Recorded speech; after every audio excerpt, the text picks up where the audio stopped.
Pandora's box is about to open wide. Oh, ending on a minor chord. To add suspense and ambience to start today's journey.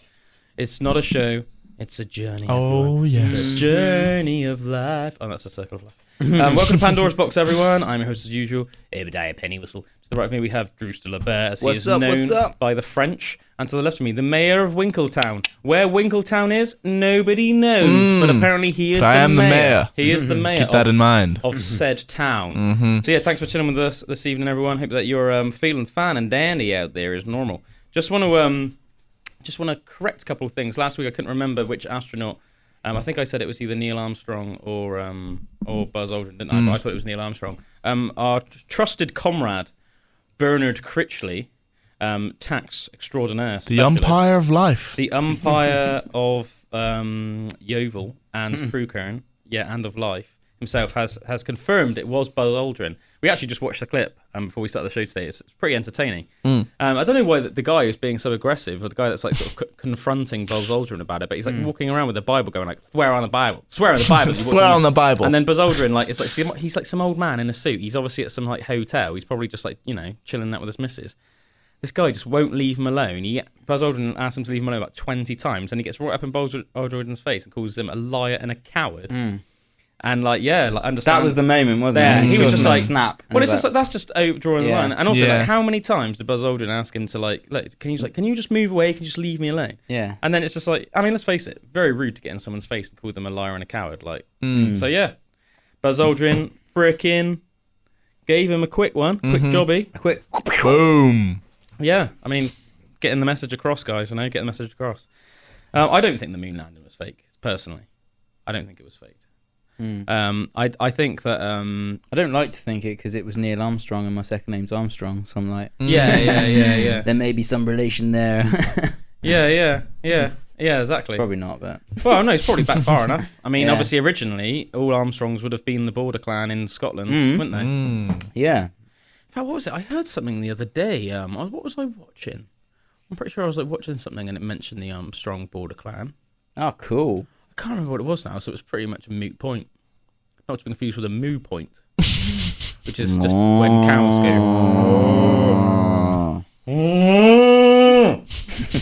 That's a really good one. Yeah.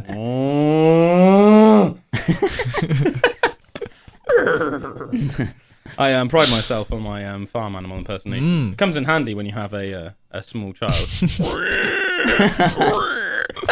Demonic pig. Psycho pig. We're going to start off the episode with some quick fire facts.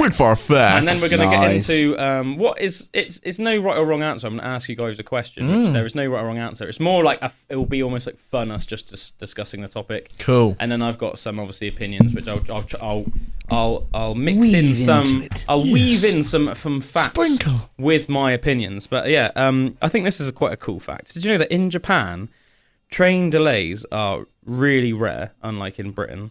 But they are each one is taken extremely seriously. If a train is late in Japan, the train conductors will apologise individually to each passenger and provide a printed proof of lateness slip for a delay of anything over 5 minutes, allowing passengers to show their employers or their schools that being late was not their fault. Isn't that really good? That's cool. I like that. That is really good, isn't it? Unlike in the UK, where it's like... I mean, get on with it. I hate trains, man. Well, buses are the same. It's almost like there's no point even almost like looking at the timetable. It's like you might as well just turn up and then just hope that one's coming soon. Yeah. Because it's so funny, and I've like when I used to have to catch buses into town when I was younger, because I lived like about 6-7 miles out of town. They were supposed to be every like 20 minutes, weren't they? Or something? I think it was every. I can't remember if it was half hour or hour. But either way, I wouldn't even bother checking the timetable because I did at first when I was about 14, like 13, 14 when I catch the bus. But then I just didn't end up bothering because like sometimes I'd go there like 10 minutes before a bus was supposed to be there, and then I'd be waiting like an hour. and then like literally the bus would come, and then literally like 2 cars behind that bus, then it would just be like another bus. So it was obviously like the bus that was supposed to be there like an hour earlier was so delayed that it was almost like the bus behind it had like caught up with it. And I'd be like, what the hell, man? But then it's like really random as well, because then it's like you think like, oh, it doesn't matter, I'll get there like 10 minutes late, it's always late anyway, and then it turns out that day that the bus was early, and you're like, oh, you know what I mean? So it's like it's literally it's like Russian roulette. Mercy. Yeah, like trains and buses in the UK are like Russian roulette. I remember running to catch a bus once, and I caught it, and I had, as I got on, I'd sprinted this whole way down the road, because it literally left the stop as I got to the stop. I was like, oh man, I'm going to catch this bus. So I started sprinting, and it's a red light down at the end of the road. It was quite a long road. It was up from like Haygrove almost down to like one stop. Oh, nice. So sort of sprinted that whole way, sprinting, man. And made it onto the next stop, got on, and as I went on, this music started that was all this like choir, like, oh yeah. So and I walked on, I was like, yeah, man, nice. I made it. It was like just for you, man. Mm-hmm. It was like exactly. But anyway, that was my bus story. That's pretty cool, man. Yeah, no, it's nice. It's nice when something like that happens. What's it called? Like serendipity. Like, you know, when something almost like I think that means like, you know, if something happened and it was almost like fate. So you got on the bus just as this music started happening. Yeah, and really jubilant and was like emphasizing. Yeah, you would have thought that was almost like orchestrated. But it wasn't. Obviously, it was completely random. Yeah, I love those moments. In this moment, I am feeling very happy. About Oh. Yeah, this is another cool fact. Did you know that there's a water plant in Warsaw, Poland, that uses clams to monitor their water quality? If the clams detect toxic levels of metals or pesticide in the water, they will automatically close their shells. They have, which then triggers sensors to shut off the city's water supply. Wow, so basically, they use like natural organisms, clams. That's cool. So it's like they just know that obviously if the water gets over a certain level of like badness, essentially, they will just shut. So it's like, okay, boom, well, let's turn off the water supply. We'll sort this out. We'll test it. We'll make sure it's good again, and then when the clams open up, we can start flowing it to the population again.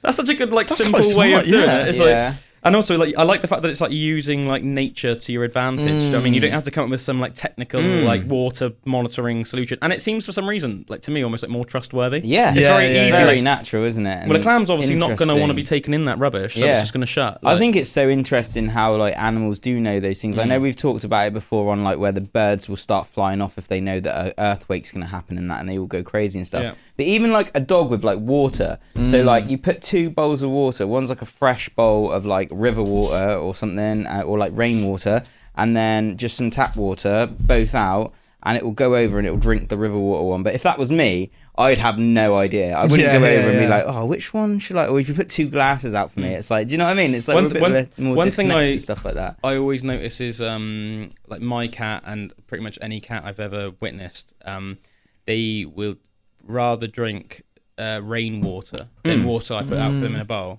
Yeah, you know, obviously my cat does drink water I put out for a bowl, but I only keep the only bowl I keep in the house with sort of tap water in, it's sort of like on the landing upstairs, because I think it's, you know, often he'll sleep up there or something, so it's like, you know, you'll hear him like and everything. But other than that, I just have a big bowl in the garden.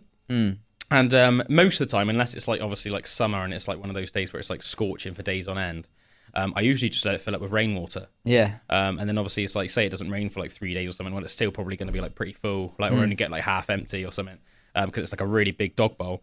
But like I'll notice that him and the other cats that sort of like make their way through my garden, like they would rather drink that. Like, I can tell he'd much rather drink the rainwater than. But I think that makes sense in a way, because it's just like, I guess it's just like more natural, isn't it? Yeah. I mean, it's rainwater is obviously 100% safe to drink. One of the things, obviously, for anyone that's ever watched all those Bear Grylls programs or other survival things, it's like one of the best things to do if you're in like a rainy climate and you get lost or whatever.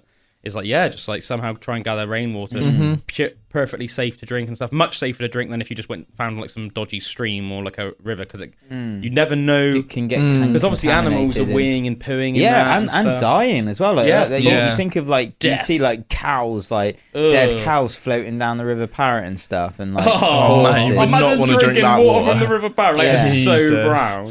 But like animals can die in rivers and stuff and contaminate them quite a lot. Like, I remember hearing a story about that up at Wimberble Lake. Really? I went up to Wimblewell Lake last year. Really nice. Yeah, went like very paddleboard nice, and everything, nice. bridge jumping, all that kind of stuff. Yeah. And I think it was Abby that was telling me that the last time she went up, they all jumped off the bridge into the water like you do. And because that bit's like a little bit more dirty, and it was dirty water, man, underneath this bridge when we went there. But she said last time they went, it was like a dead seagull underneath, and just everyone that she went with just got like really sick afterwards. Really? Yeah, that's well, I guess it's all, that sounds brutal. Without even thinking about it, it is sort of bits of it are going to creep into your mouth and your nose and stuff, isn't it? Like, and even in your ears and your that. paws. Death. Yeah, it's nasty. Do you remember I said that fact? It was Your back- paws. Yeah.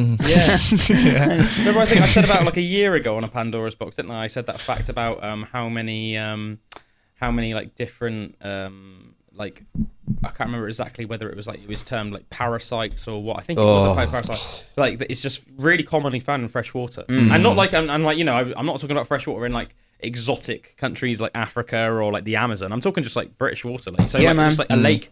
So like it's like you have to be careful. Like you think like, oh, this is nice and everything, and obviously it is. It's lovely swimming in like natural water, but you got almost that thing in the back of your mind, like probably just like think like probably something entering your body. Yeah, try to make sure you don't like swallow any water. Yeah, or let any that was go it in with any Rupert holes. as well. Like he got the squits like really really bad, and we were Really? like, what is going on with him?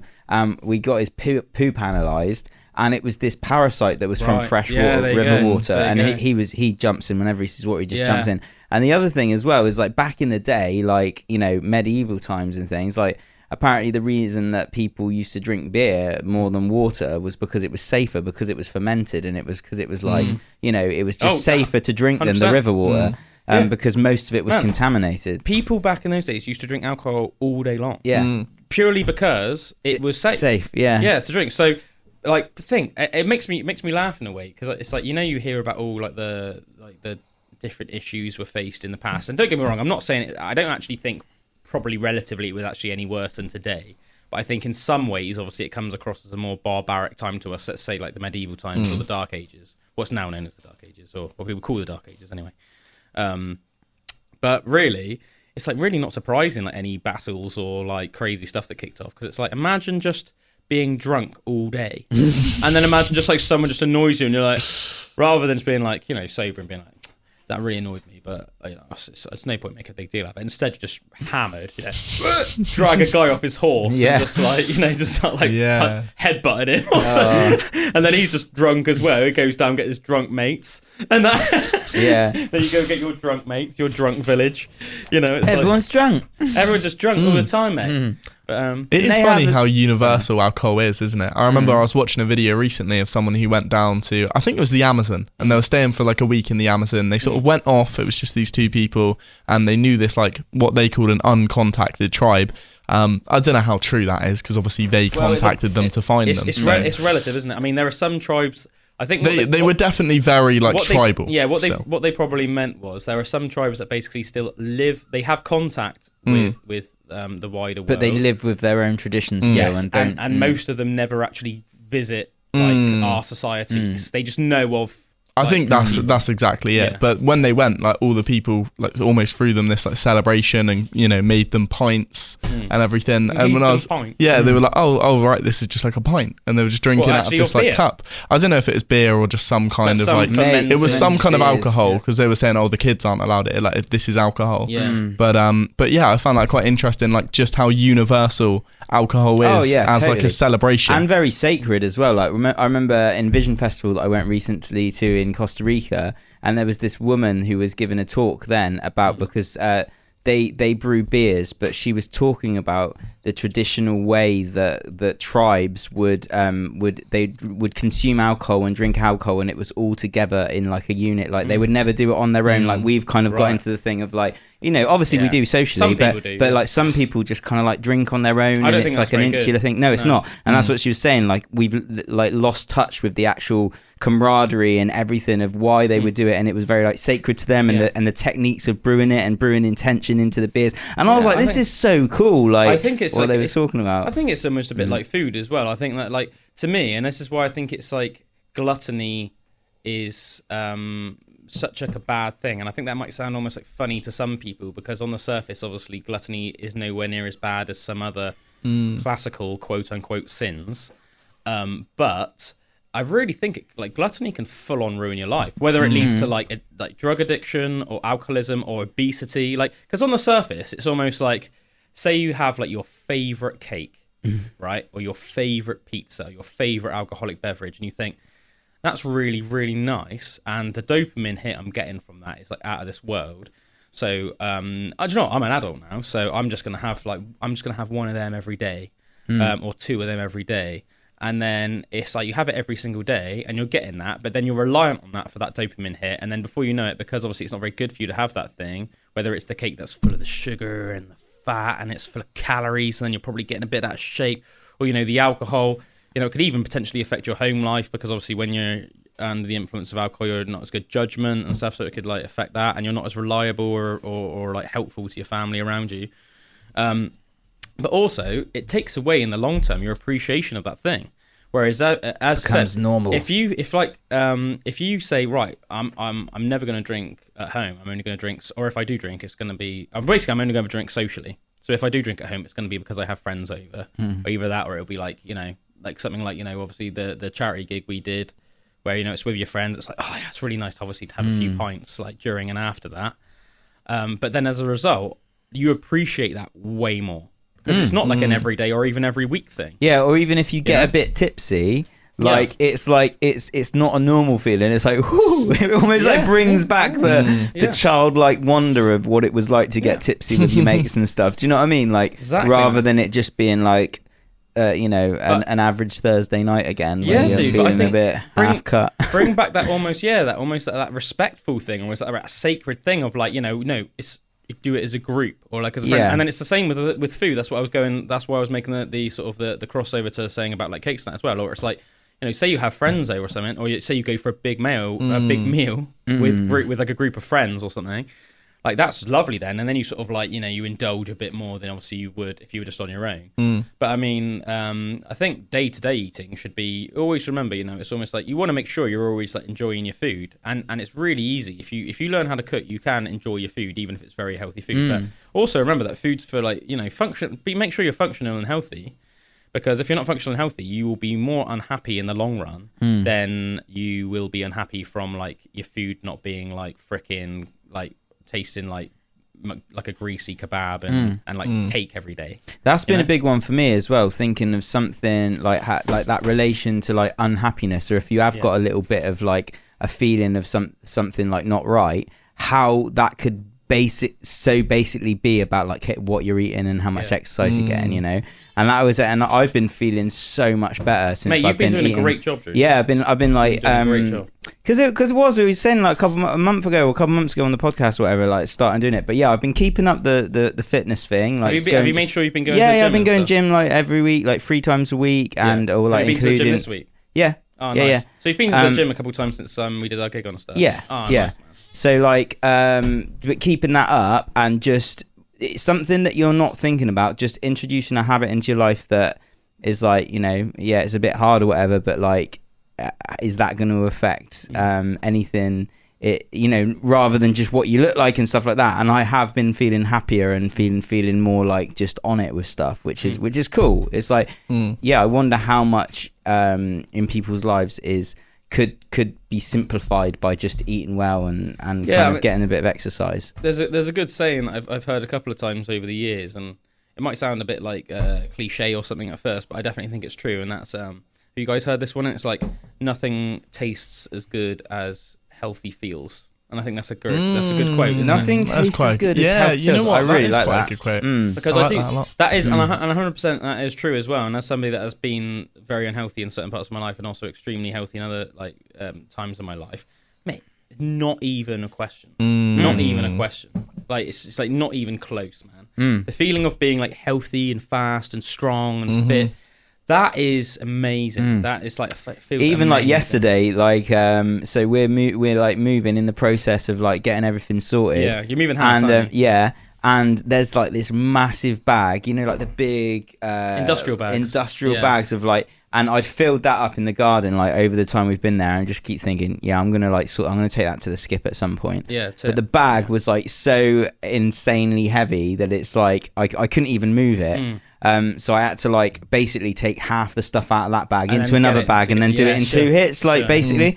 But just even the process of doing that, plus like taking my table down, I smashed my sofa up completely, like chopped it into like Did you? like 20 pieces. You're just gonna get a new one, or- Yeah, we just got rid of it because it's super old now and everything. And so just all stuff like that. But it was about 4 hours of just really intense like work. And like going to the gym like out for the last like couple months, I just made like easy work of it, you know, and I was like, this is good. It's like that practical like thing of just doing in your everyday life, how that can help you in a situation like that, rather than being like, oh my God. And like, do you know what I mean? It's just like, yeah, this is cool. I feel like I'm getting a bit of a workout in now and start feeling and getting a bit of a pump on and stuff. And it's like, yeah, man. Nice. yeah, 100%, dude. And it's so rewarding and you feel really good about it. And it's like, it's not just for you, but say like for your missus, like you're doing that for you and your missus, and that feels rewarding. It feels nice that you know that your missus can rely on you to do that. And that's like, to me, I feel like that almost like satisfies this primal thing in you that we would have all had back when we were, whether we were hunter-gatherers or even much later on when we would have been living in much more sort of like, like settler communities where you would have still had to like hunt and farm for food.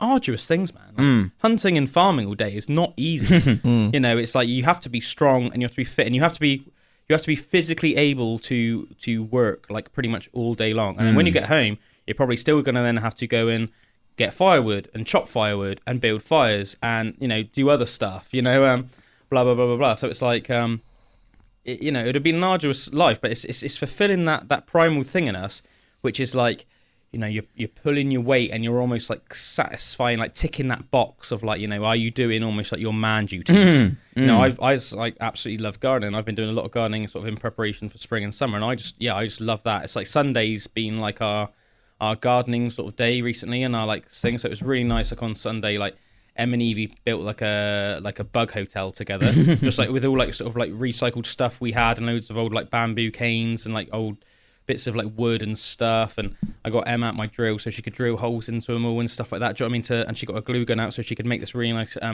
bug hotel with Evie.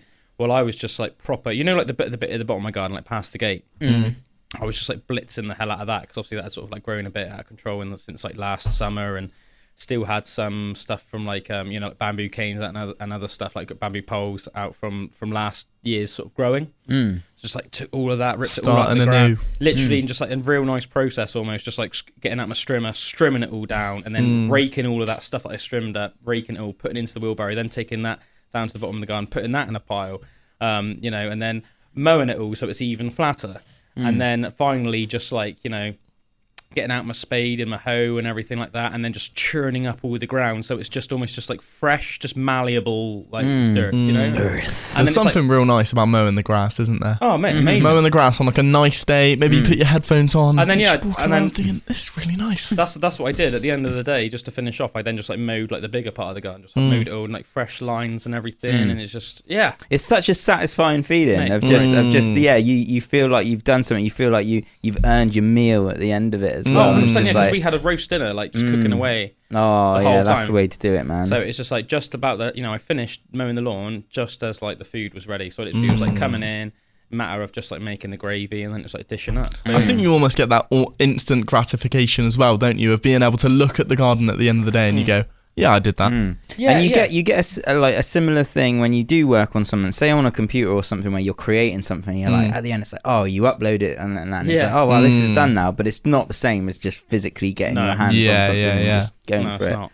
Yeah, no, 100%. Still important. I think it's just because probably we have evolved to obviously find much more satisfaction from the physicality, because the mental side, that's like something we've really developed over really only the last few thousand years, isn't it? And even more radically in the last sort of 100 years. But before that, all of our satisfaction would have come from, I don't know, like bringing home the bread, so to speak. But obviously, going back on even older terms, it would have been building a porch, bringing home the mammoth, or bringing home, or bringing home the deer, getting the berries from the tree. Yeah, exactly. Building a nice little settlement, or, or something like that, and like building a kick-ass fire, and then like being able to provide like providing some entertainment for everyone around the fire, whether it's a story music or a nice musical bardic tune. Bards and elders and shamans, whatever you want to call them.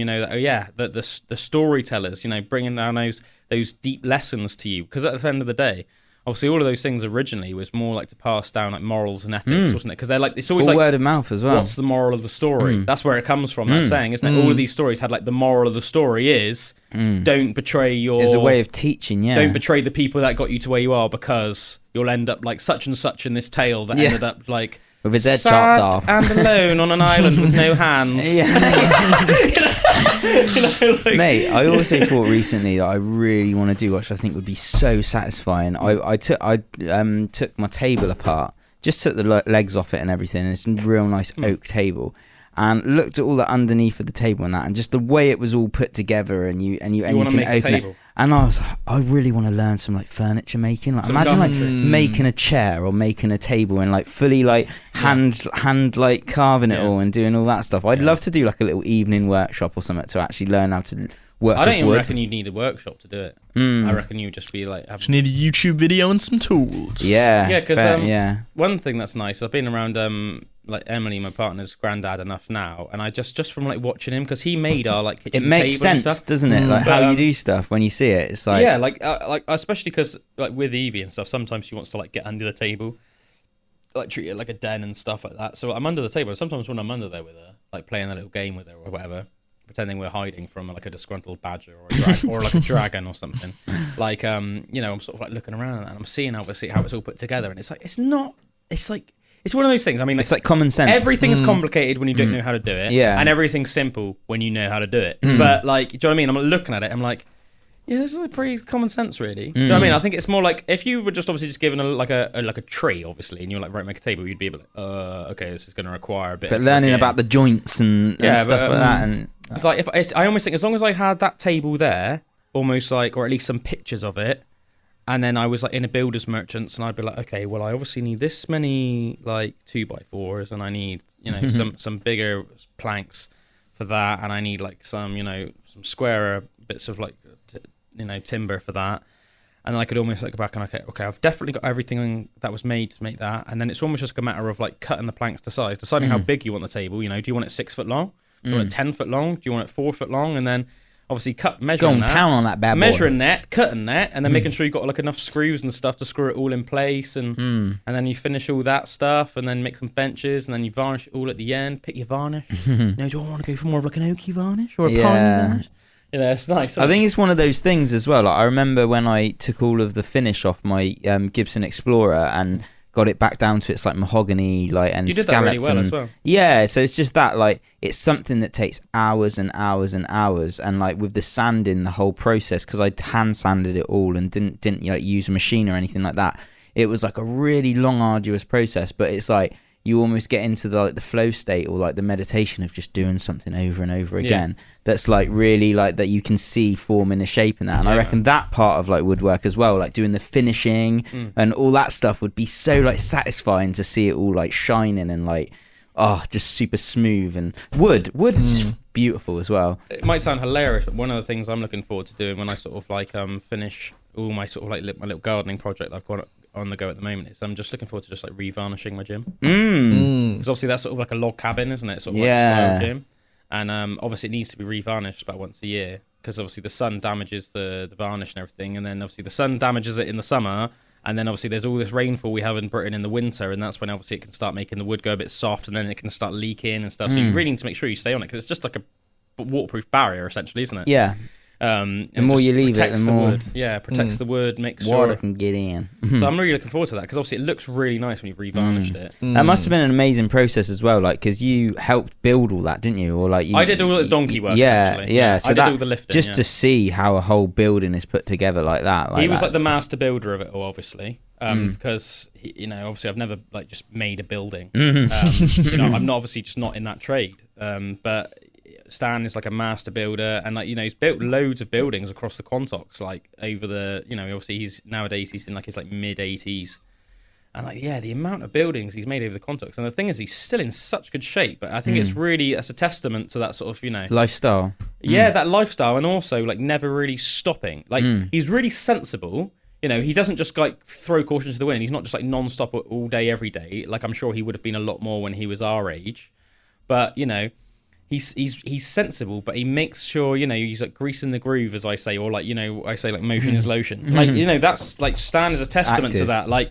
you know, so he would turn up at about like 10, half 10, you know, so it's not like he's like starting work at the crack of dawn. You know, you know, he'd probably, you know, sleeping probably half an hour later than he would have done when he was a younger man. You know, he'd have some breakfast in the morning, make his way over sort of like half 10. And then he would probably then, you know, build until half 3, 4 every day.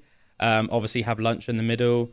And, you know, he was like methodical. You know, he wasn't like rushing anything, you know. And one thing I thought was really cool as well, there were a couple of times when we were doing like the same sort of job. And you could tell with me, it was almost like my brain was naturally using my brawn over intelligence in that sort of tasks. Right. So like I would just be like more like a bull in a china shop. And then he was like putting in like 1/10 of the effort, but doing stuff in like twice the time of me. And then I was like watching him. It was really interesting. You know, almost sort of decades and decades and decades of experience where he'd obviously just found ways to do things really efficiently with putting in the absolute minimum effort. So it was like 100% efficient, you know? Yeah, mainly the thing I'm sort of thinking of is like the building that, because we built like a log cabining style building, but there was almost like a slightly smaller stone building there before. It was like this ugly, almost like a little prison block or something. So we like basically had to like demolish like a lot of that building first. We didn't demolish the whole building, but we demolished a lot of it and then sort of built onto it. But yeah, I was just like, you know, sledgehammer and chisel, just like, and he was just like very, just like, you know, like very just like neat and tidy. And it was like almost like really like, I remember like looking over and like, almost immediately just really admiring and respecting that, like thinking like that's so smart, you know, that's like evolution. If I hit it in this point and that point and that point, the whole chunk's just gonna go clump. Yeah. I guess it's like a bit like sport or like anything. Do you know what I mean? It's not necessarily like how hard you hit it or something or whatever it might be. It's like the way it's like the technique. Technique. That's what it's about. Yeah, technique. That's exactly what it is. It's just technique. But yeah, very, very, very fun process. And as I said, we were like a perfect team because obviously he had that like freaking, you know, he became a carpenter I think when he was like in his like 20 or something like that. And then but he grew up on a farm, so up until that point he was like, you know, hardcore farmer. So he always had a super physical life. And this was obviously farming back in like the 40s and 50s when he was like a child.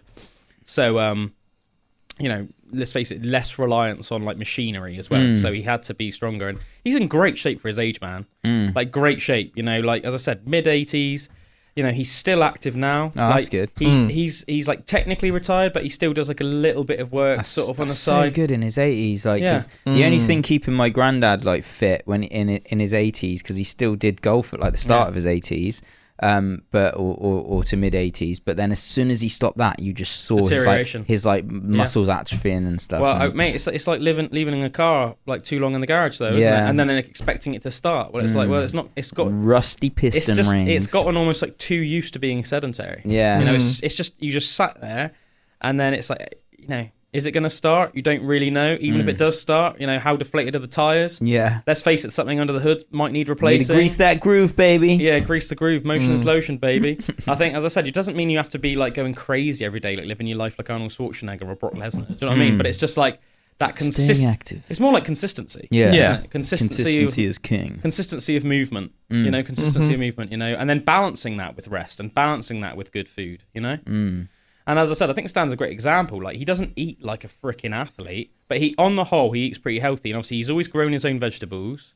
So obviously, the vegetables he eats are always very healthy. I'm sure at least the majority of his life, most of the animal food he was eating would have been from like local farms around Enmore and Spaxton and that sort of way. Especially when he was a young lad, and like you know, fresh dairy probably from like cows he had right there. So it's good like, for you, man. Raw milk and stuff like that. I know a lot of people nowadays are really big proponents of like raw milk, and the health benefits of having like proper raw milk, you know, straight from the udder, baby. Not literally like sucking the udders, obviously. I'm not going that weird, but like straight out of the bucket. And you know, so to think, just he had that mixture of that, but you know, he's still. I mean, I know him well enough to know that, you know, he loves having like his biscuits with his tea. Yeah. You know, he'll have a cup of tea and he'll have a couple of biscuits, and he'll always have like, say, like a spoonful of sugar in his tea. But it's like, I think when you're as active as Stan, you can get away with that. Because it's like I've said, and I've definitely said it to you before, Drew. I've probably said it in general, But obviously the only time really that like really fast digesting carbohydrates do come in handy is when you're doing something very, very physically arduous. That's why obviously like it's for like endurance athletes and also and for like things like high intensity athletes as well, like powerlifters and that. It's like why people have sports drinks, because essentially it's like really it's quickly like, to get in your system. Yeah, it's like glucose, isn't it, or something? So it's like gets in your system real quickly because your blood sugar levels have plummeted. And that's one of the things that makes you feel really tired and stuff when you're training. And then you have that, and then you're like, zoop, and you like power back up again because it gets straight into your system. You haven't got time to like eat oats and then wait 3 hours for it to digest. Do you know what I mean? It's like, right, you need that instant hit, baby. So I think it's just a perfect balance. You'll have a bit of cake every now and again. We'll have like a bit of just one sugar in his tea and like a few biscuits every day. But the rest of it is like fresh veg. Fresh meat and like old school British dishes, you know what I mean, which is essentially just combinations of just like vegetables, potatoes, and then either like some sort of like fish and meat with some sort of sauce, probably gravy. Yeah, do you know what I mean? Yeah, that's like, it, man. And then nice and simple, nice bit of fish and nice chips. And tasty. Yeah, a bit of fish and chips every now and again. Yeah, I know it's like one of the things that we always like joke. It's almost just like they just both of them, like Wendy and Stan, just like love just like chicken and chips. But it's like there's in the long run. There's a lot worse than you could do than just chicken and chips. Yeah. Especially if you're having lots of fresh vegetables every now and again, Nice. And I think it's those skills that kind of are lost a little bit with the technology and everything, and the way that I love the thought of like that being really practical and knowing how to do things like that, like it would be cool, if the lights went out, if the electricity went off, like you'd need people like that around you to know how to survive in just, what I mean? Let's face it, right? If there was like, if say like there was like all the volcanoes on the planet erupted right now, or like there was a big meteor impact or whatever, let's face it, it wouldn't be like the people that work in offices and the people in television and media and stuff that survived, would it? It would be the builders and it'd be the people, practical people. It would be like carpenters and people that work, soldiers, people that work in the army, people like Bear Grylls, people like Stan. It would be like very practical people that know how to make basic stuff to survive. You need fresh water, you need how to grow. Yeah, again, as someone like Stan, a great example, you need to know how to grow food. Yeah, make your own food. Grow vegetables. You need to know how to farm on a small scale, obviously, because it would be like build things. Yeah, understand how a toilet system works. Yeah, build some sort of structure that would be safe from the elements for you and your family. You need to know you need to be able to completely self-sufficient. You can't go to the supermarket anymore. There's no popping down a co-op. You need to be able to grow your food. You need to know how to, get food safely. That's going to be good for you to eat. You need to make sure that you have water. So all those procedures will have to be put in place. And if you can't do that, then you're just going to die. And like Graham Hancock says, like when you look at the Earth from outer space at night, and all the places that all of the lights that you can see.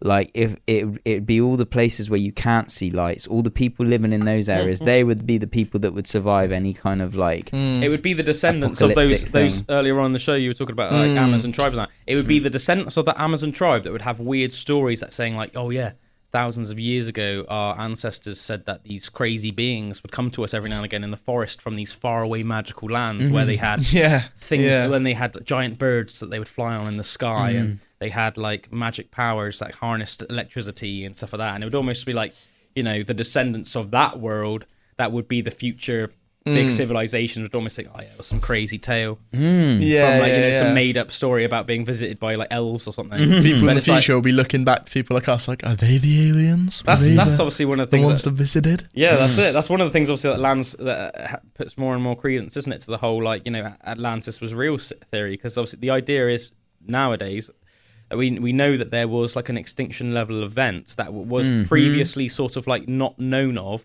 that happened about 12,000 years ago, roughly between 10 and 12,000 years ago. And we can see that from lots of things, like boulders that are like hundreds of tons in terms of being weight, in the middle of that were like moved clearly by floodwater in places like Colorado in America. And also there's lots of other things as well, but nowadays, don't they think that, maybe there was a real possibility that there was, let's face it, if Homo sapiens have been around for, people think, I think it's been pushed back a little bit further. A couple of years ago, if you asked me, I think the most accurate thing at the time of like Homo sapiens as we are now evolved was 200,000 years ago. But I think I read something a couple of months ago saying they might have pushed that back to about 300,000 years ago. But let's just say, I'm not 100% big sure, gap. but let's say between 2 and 300,000 years ago, Homo sapiens evolved. I think there's a hell of a lot of a gap in our understanding of that. So if it's just like, okay, so say we know that Göbekli Tepe and stuff like that are what, about 10,000 years old? Yeah, were buried 10,000 years ago. Yeah, so it's who like, knows okay, how long they were there before that? And obviously a lot of that wasn't even unearthed. And I think it was the government of, was it Iran? It was Iran, I think. Göbekli Tepe is in Iran, isn't it? Turkey. Is it in Turkey? Okay. Yeah, so I think for whatever reason their government got a bit funny about it recently, and I think they asked them to bury it again, didn't they? They did. They just stopped excavating it. I don't know if they asked them to bury it again, but I think I might have heard that. It's the actual site is huge. They know so they've got one bit in the middle, and then you look around it, and it's like a massive thing. There's loads of bits that are just not unearthed. Yeah, that was my main point. My main point was obviously that a lot of it hasn't even been unearthed, but we know that it was like a massive site. But even if, which is a very, very big if that was like the first big site, say on the planet 10,000 years ago, think the fact that anywhere between 190,000 to 290,000 years of Homo sapien history before that is just like, oh, what, we're just hunter-gatherers, or imagining that's like, it's a lot of, I mean, talk about the Dark Ages. Obviously, Dark Ages, like traditionally, is obviously known as sort of that period between the Romans leaving Britain and then sort of around the time of like Alfred the Great or something like that. But I mean, talk about Dark Ages. That to me is the real Dark Ages, because it's like that's so much of a question mark of like, well, what happened in that time? You know, when you think of like how many times meteors have hit the Earth as well, like because it does make sense. The more you look into it, the fact that there's that shower, that of the toroid shower or whatever of like meteors that come around every however many years, and they just keep going round and round the Earth, and like the Earth actually like passes through them, and we've got all of these ones that have hit the Earth in the past that we know about with the dinosaurs, or the ones this one that's supposed to have hit America, but it was all covered in ice at the time, so there's no like actual like meteor impact crater, because it would have just hit the ice and then just melted everything, and that's what caused the Great Flood, like, and that kind of makes sense to me, and that could have happened all over the Earth at we know that obviously time. that we know that the Earth was going through an ice age, sort of between 10 and 12,000 years ago. That's why obviously you see all those pictures and books and then documentaries, and there's that sort of typical hunter-gatherer type human in like sort of animal furs hunting like woolly mammoths in the snow. And obviously the reason why it's always in the snow is because it was the ice age. It was an ice age at the time, and it doesn't mean that the whole Earth would have been under ice, but obviously big parts of it. Yeah, when you go through an ice age, obviously it goes much further down to the equator than it would be, say, now. But obviously at the moment we have like so many hundreds or maybe, I don't know, even thousands of miles of ice like around the North and the South Pole, and obviously as it gets goes in towards the equator more, you suddenly, it's cold, warmer. Obviously, and it's hottest around the equator. That's why, like, South America and Africa and places like that is obviously so hot. Compared to us, who are obviously a very northern country, obviously Scandinavia even more, so obviously pretty obvious stuff, really, isn't it? But yeah, as you said, Drew, that's why there wouldn't necessarily be the same obvious telltale signs of a meteor like with hitting. the K2 extinction, the one that killed the dinosaurs. Obviously, at the time during the Cretaceous period, it was a very hot period on Earth, and you can go and see the K2 crater nowadays. It's 4 kilometers long. The impact crater is 4 kilometers long. I think that's massive. I don't know. And just look up at the moon and look at those marks on the moon, like of all those. You can kind of see them. Yeah. That's all just crater impacts. And I'm sure we've talked about this before, but if you want to get really, really spinny, the reason why the moon was created in the first place was because they think that an extremely long time ago, like I think it's even billions of years ago, there was a massive clash between, I can't remember, I think it was, basically between almost like two planets, and they smashed into each other, and a large part of that planet, let's just call it a planet, I don't know if it 100% if it was a planet, it might have just been an insanely massive like asteroid, like insanely, that was like 10 times bigger than me, I don't know. But either way, this massive thing from space crashed into the Earth, and then a lot of it ended up sort of like merging with the Earth, and then what was left got caught in what is now what we now know as the Earth's gravitational pull, and then just ended up orbiting the Earth, and that's what the moon is. That is literally what the moon is. It was originally just like this massive object that smashed into the Earth.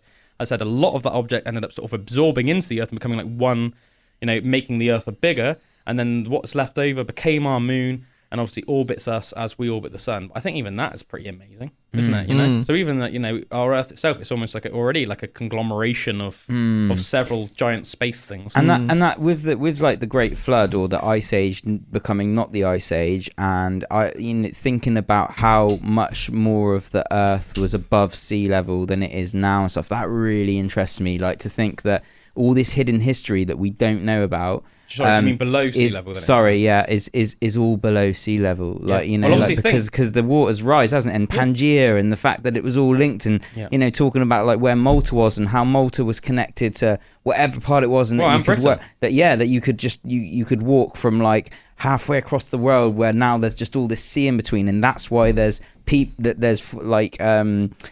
evidence of like people using the same kind of like historical technology in that from both places. But how could they have got to each other? It's because it predates the water. Well, isn't I'm pretty sure it's called the Bering Strait, isn't it? It's how what are now Native Americans. I'm pretty sure it's the Bering Strait. If I'm wrong, then there's somebody out there that's like, you idiot, it's not the Bering Strait. But anyway, I'm pretty sure the Bering Strait is the one where like ancient, what we would now know as Asians, I think crossed the Bering Strait into what is now North America, and that's basically what are the ancestors of Native American people.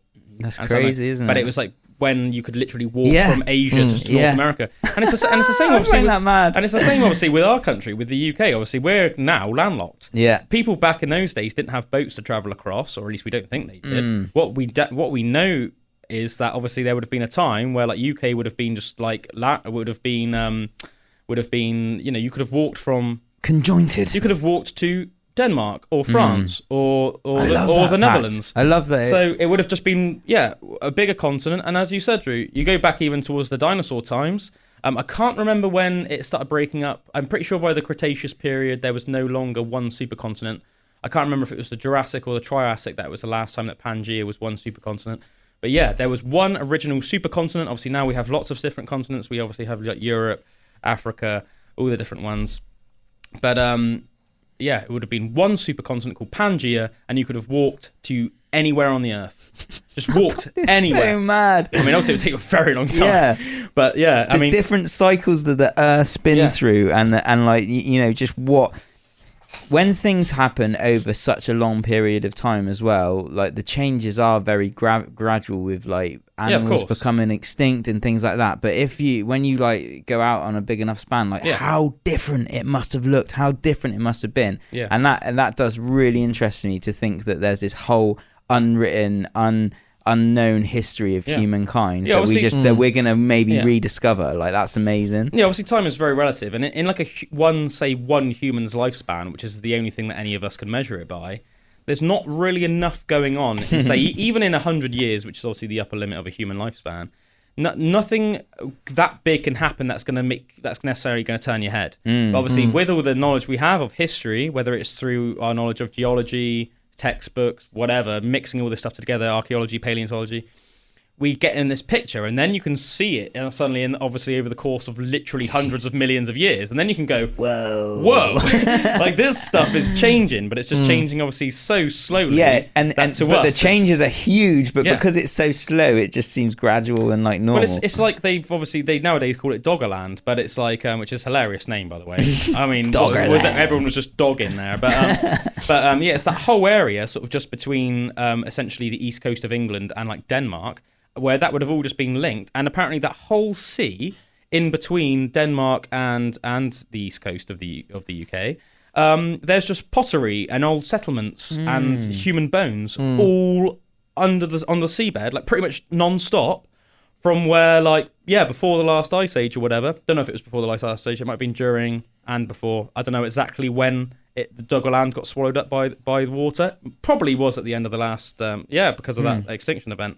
That we now still not 100% confirmed, but it's looking more and more increasingly evidence, and the evidence is almost becoming undeniable, isn't it? anybody that's interested in it, looking up the work of Randall Carlson, especially. He's really like the big don, and what a lovable guy as well. Great guy, only Randall big Carlson. Teddy bear. Yeah, he's like a giant, big, hairy teddy bear, Mate, massive I still geologist, man. Last time he was on Joe Rogan, he was talking about all this free energy stuff. Free energy. Master, I'm working closely with Master. Master of mate, copper. And he was like, and I remember him saying in January it was gonna he's gonna get the okay to talk about it and everything and go deep into it. And he hasn't been back on yet, but I can't wait until the next one because he's actually gonna give examples of this free energy. I know, stuff. and it's just gonna be straight up Nikolai Tesla stuff. We're gonna leave it there just for a second, guys. We're gonna listen to a couple of tracks, but we will be back in a minute. So stick around. You will open Pandora's box many times in your life. No, we probably really shouldn't open that box. Look, I've got one rule. Here. Open your mind. Open your mind. Yeah, we were talking just briefly on. Well, briefly. No, actually, we weren't talking quickly or briefly. We were talking very in depth for a very long time about, but essentially just like the history of the world in various ways. We're finishing off talking about, weren't we, about Randall Carlson, his sort of work on the Extinction event that we reckon happened. Sort of that. Essentially, I think you could probably say. I don't think it would be wrong to say probably ended the last ice age event. Probably. Yeah, that is crazy. Melted all the ice and got us to where we are, raised sea levels, got to us where we are now, and almost like the Earth, the globe as we would see it now, the world map as we would see it now. Obviously, the water levels have still gradually risen since there. Then, obviously, we do know that there are like in places like I can't remember if it's I think it's Croatia. Might be Tunisia. You can see. No, I think it's Croatia. There's some like old like Roman buildings essentially that are sort of like half in the sea and half out. And also there's how much do you know about like the like the entire Egyptian towns and stuff that are underwater? Do you know much about that? No, and I've heard about ones in Japan as well. They're fascinating. Real the ones I find cities most interesting are the Greek ones. I'm trying to remember the Egyptian ones. I do beg your pardon. The most interesting one, what's its name? Heraklion. That's it.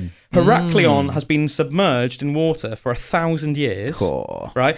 But it's this whole entire like ancient Egyptian settlement that like if you put on your scuba gear, you can just go. And imagine how almost like eerie, but almost like that'd be so cool to do. Almost it would seem like you were in a different dimension. I think you're like under the water, but you're somehow just like swimming through this entire town with like ancient Egyptian statues of like all their old gods, Sobek and this is what blows my mind about like things changing like that there's these whole periods of history that are just completely like underwater now compared to what you knew. And like now, from now on, where we have the technology now, unless like computers like kind of something happens and we don't have them anymore, so many things have been documented about our life now and everything. Like there's never going to be a time in human history again if the technology just doesn't get completely wiped out, where this memory is just never saved for like more people that you know are born into that like, almost like era we finally of technology. reached a save point of But like all of those thousands of years and everything, all we have are just like the statues and your imagination of what life would have been like then. I would love to imagine being able to dive through that place. Yeah, so are we linked up? Yeah, man. Yeah. So for anybody that's listening on the radio, if you go on YouTube or Spotify, we have the video of the pod, not just audio but the video as well. So we're getting up some images of Heraklion, Thonis Heraklion is its full name. But yeah, look at some of these pictures. Look at that ancient Egyptian tablet just next to that scuba diver. Old other like Egyptian like heads. Look at these statues, man. So cool, isn't it? And you can just go and swim along these, man. I tell you what, I would love to do that. Yeah. I would proper love it. It would almost just seem I thought it was like groping a boobie then for a second. It was like getting a little feel, you know. He's touching her heart. He almost looks like he's like dogging her out then. That almost looks like, look, that's like a mini statue of Sphinx. That almost looks like a little copy of the Sphinx or something, doesn't it? I'd actually love to be able to go back in time and just see what it was like with the people and like, oh my god. Look, it's like insane. They've got like massive straps around it. I think they've obviously dredged some up to put in museums and other places, which is obviously pretty cool. Hopefully not almost that floor as well.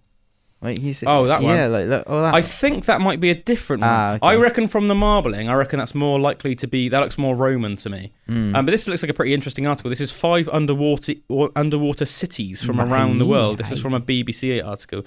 It says I don't know how you pronounce this. Like Baie. It's like B-A-I-A. Oh yeah, it would be Roman then. Baiaes. Stunning mosaics are under threat from marine life, which are able to break down the material. Such hooligans, those fish, aren't they? You know. Oh yeah, Baie, Italy. Once a party town for the ancient Romans, Baie was famous for its soothing hot springs, pleasant weather, and extravagant buildings. Julius Caesar and Nero both had luxury holiday villas there. And now it's just under the water. It's crazy, isn't it? And the Emperor Hadrian actually died in the city. Wow, obviously Hadrian, that's obviously Hadrian's Wall fame. Obviously big ties to the UK. Unfortunately, it was the same volcanic activity which created the famous thermal springs that led to Baia's downfall. The city was built atop the Campi Flegrei, a supervolcano close to Naples. Over time, a process known as bradyism has occurred in which the ground level has slowly sunk between 4 and 6 meters, bringing much of the city underwater. Wow. I find it really interesting with all the places that are around now that will be underwater, not even too soon from now. Like my parents were just at the Maldives, but I'm pretty sure the whole of the Maldives is going to be like underwater like very soon. Yeah, well, and there's just not really anything they can do. Even closer to home, I remember. Obviously, I took the house off the market. We decided to stay put, but we were looking at some houses in Cummich when we were, which is like a little village, which is right next to an estuary, close to where we live in Somerset. And I don't know how much of this is true and how much of it is just sort of like, you know, rubbish. But I mean, even people were being, you want to be careful of that because like apparently some people say that like in like 20 years, Cummich is going to be having like savage flooding, like, and then eventually could just be like underwater. I was like, whoa. I mean, I said that might just be one of those weird things where like somebody's gran made that up and it's made the rounds. But it's definitely happening. It could be true. Yeah, let's face it. The only constant is change. Yeah, baby. And, I like that. And as I said, you know, the same way that, as I said, literally, it's just like pottery and old settlements and bones all the way to frickin' Denmark under the sea and to the Netherlands under the sea. It's like, well, it is slowly creeping up the water level. You know, that's why a lot of people, I think, you know, deliberately almost like don't live coastal because in a way it's like, think if you have a really nice lush house, say in like Cornwall, that's like right on a cliff face overlooking the sea and a beach. Yeah, it's beautiful, but I mean, you never really know when that cliff top's just going to give way and fall into the ocean, and then you're like, what? Either you're could even be dead, like in the worst case scenario. Or imagine you just got home and like half your house has just gone into water. Like, it's definitely a timer on that, isn't there? That's a nightmare situation. Did I tell you about that time when we were like at we walked from Lilstock to up past Kilve up to Blue Anchor, all up like along a coastal walk along there. Got to like but by like this part like near Blue Anchor basically, where there's like a waterfall and you're like right on the edge of the cliffs and the sea and everything like that. And we met this like weird storyteller lady, and she just said, can I practice telling you my story? Like she was going to do it to some cameras or something, and I had my camera there, so I like filmed it for her, and that it was like really weird situation. But she stood up by the edge of this cliff, and I started and we sat down, watched this story and everything. And then all of a sudden behind her, the cliff just started crumbling. And I'd never experienced something like that in my life. And it was lit. And she like papped herself. I papped myself. Everyone papped themselves and was just like, what the hell? And it just like loads of rubble just crashed to the floor and everything. And like, what? And you've like got this on video of her just like telling a story and then it just all crumbling behind her. No, I don't think I did video it for her. I think she was telling me about that she was videoing it. Right. And I didn't video it. Or we just watched. We just kind of sat there watching. And but it was like mental, you know. We were just like, whoa, like one of these things, and it went from being this nice little storytelling thing to actually being like we could have died then, because if we were like 5 meters like more in front, it would have just like the rocks would have just landed on us. And it's like every year people get injured in like little rock falls at the beach. I remember was it? I think it was Kilve. That we went to as well. Oh no, St Audrey's. It was St Audrey's Bay. We went to about like 5 years ago, and at the time we went to go there, and then it was just all cordoned off because like the day before there had been like a massive rockfall, and like several people had like been hospitalized, not like life threatening, but like had like broken bones where they were like sort of relaxing close to the, and then like suddenly rocks just gave way, and they were obviously hit by like essentially like massive boulders and just like almost like crushed. And it was like, basically for safety, the beach is just cordoned off because it was just too dangerous. Like the walk down to the beach was just too dangerous. But yeah, just to give just going back to Thonis Heracli in a minute, just because I thought it'd be interesting to give you guys a little bit of background. Yeah, it just says frequently mentioned in ancient legends, Thonis Heraclion was supposedly the place where the Greek hero Heracles, or Hercules as he's more commonly known, first set foot in Egypt, and somewhere the lovers Paris and Helen visited before the Trojan War. Thonis, obviously Paris, played by Orlando Bloom in the movie Troy. Thonis is originally Egyptian name for the city, whilst Heraclion is the Greek name. Okay, so Thonis it was originally known as by the ancient Egyptians, in honor of Heracles. Located at the western mouth of the River Nile. The Nile's a fascinating place, isn't it? Something I always find a bit fascinating about the Nile. Whether it's in, obviously all those like I'm pretty sure even in Creeping Death by Metallica they mentioned the Nile, because obviously they were inspired to write that, weren't they? James Hetfield and Cliff Burton wrote that after they were learning all about the whole, Moses versus Ramesses II. Basically what that movie with Christian Bale was all about. Yeah, we watched it together. We watched it together, mate. You're like, oh no, I don't watch that. We literally watched it together, mate. Yeah, my memory. It was like a few years ago, and we had like a roast dinner together and watched it around mine. Okay. What's it called? Do you know which movie I'm on about, mate? Is it one with the mask, the golden mask? Bale Like there was one of the emperors or something had this disease, and he was all. No, you're on about golden... Kingdom of Heaven. That's about the Crusades. Yeah. I'm on about it's where Christian Bale plays Moses. It's cool. I can't remember the name of it. But it's like Christian Bale plays Moses. There's Ramesses, and it's the whole tale of like what do they call it? Like the plagues of Egypt or whatever it's called, or the trials of where basically it's like the Egyptian locusts and the river of red and all that stuff. The river went red because the crocodiles just like suddenly attacked all the Egyptians and stuff. And it's like that's what Creeping Death, the Metallica song's about. Cool.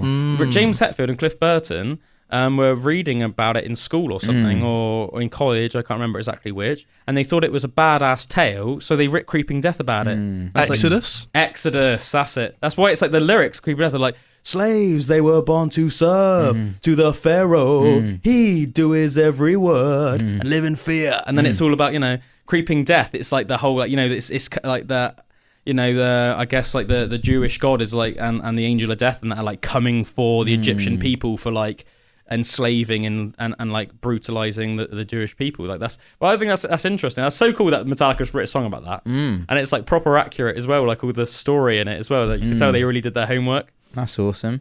That's amazing. With Egypt as well, wasn't it along the Nile and everything? Like if you go back long enough, it would have all been like pastures and like proper like but it would have been luscious fields, and a lot of the reasons why they had their cities there and everything along it was just because it was so abundant and so that's mad to think that when you think of how like arid and dry it is now and like. Yeah, but I think even just a couple of thousand years ago, they think that obviously Egypt would have been a lot more luscious than it was now. Let me type in oases everywhere. River Nile reconstruction or something like that, like River Nile, so we can get some pictures for our the listenership, for our peeps. River Nile past reconstruction, something like that. Yeah, but it would have had like, for lack of a better word, like palm trees or palm tree looking stuff and reconstruct, like Florida. Yeah, almost like sandy but with like lots of trees and also lots of greenery. Yeah, like they reckon it would look a bit like this. Look. Yeah, look at that. That must be so Khufu branch of Nile River once flowed close enough to Giza to carry the stones needed to build the pyramids. But yeah, like this is what it would look more like. So yeah, still sandy, but with lots of greenery, lots of lush water. Whereas obviously, I mean, look at that now. That's like obviously a picture nowadays. Super arid. But yeah, this is another reconstruction. Look, the Nile, how one river helped build a civilization. Look, as you can see, luscious water. As I said, still quite arid, but mixed in with lots of greenery, lots of water, Like, look how much different that looks. That's like an aerial view of it. What's this? Nile Delta Google Earth image. I don't know. I think this might just be a Google Earth image of the River Nile. I'm not sure. But yeah, very interesting, isn't it? Oh, look, this looks like this is Memphis, Egypt today. So even there, like you can see, there's still... You can see almost like little glimmers of what you could imagine it would have looked like in the past, can't you? Very interesting. What a place. But yeah, I think the Nile, talk about a river with a lot of history. The amount of Romans, Greeks, Egyptian vessels that would have they're always dredging, aren't they? Like even like Roman vessels that would like in that, because obviously Rome conquered Egypt, didn't they? and Julius Caesar. That's obviously the whole thing. Like Julius Caesar and Cleopatra were like lovers, weren't they? Mm-hmm. So at that point, Julius Caesar sort of like Cleopatra was the queen of Egypt, but it was essentially owned by Rome. And she also had a love affair with Mark Antony, who was the head general of Rome as well. I can't remember which one came first. I think Mark Antony and then Julius Caesar. But so the amount of like even Roman vessels that get dredged up, and you'll hear every now and again they found like 4,000 Roman coins, like a hoard of 4,000 Roman coins, and then all these like Egyptian things that would like they were taken obviously back to Rome, but then for whatever reason like the vessels sunk and that. But really fascinating stuff, isn't it? So interesting. I hope it's all still in the Akashic records of the universe somewhere. That it can still be like seen as because I find it so sad that like that I just can't see it or feel what it was like. If you get like really spacey with it, if you believe in reincarnation and stuff like that, maybe we lived lives like through those times, right. And in our DNA, in our ancestors, you're going straight up Assassin's Creed, baby. Yeah, man, exactly, man. Like I really like hope and wish that there's a part of that is true, and those memories are locked up in there somewhere. Whether we know it depends, like, I guess how deep you want to go with it, but we know that in some elements of it are true. Like the whole reason why like humans, you're born with a natural, say, fear of certain animals are because like through generations and generations and generations and generations. Yeah, it's like coded in your DNA, say, to jump when you see a snake or a certain type of spider, because back even when we were like Homo erectus, before Homo sapiens evolved, and Homo erectus obviously was the first upright like hominid that walked on 2 feet. Like, let's face it, in Africa there would have been spiders and snakes. If they bit you, you could potentially die, especially in those days. Obviously, no anti-venom or anything like that. So it's almost locked in our DNA. Like, that's why people today, even in Britain, it's like, look, we know that like 99.9% of spider species in the UK either can't bite us, or a bite would be like wouldn't even do you any damage. There's like I think there's 4 species of spider in the UK that would cause you a painful bite. Only 2 of which would be like anything really to write home about, and one of them, the worst, is an invasive species, so it's not even native. But even as like British people, that our ancestors have been living here for thousands of years, most likely, we still do it. The amount of people that like jump or like get freaked out when you see a spider, and it's like, so in a way, it's almost like irrational.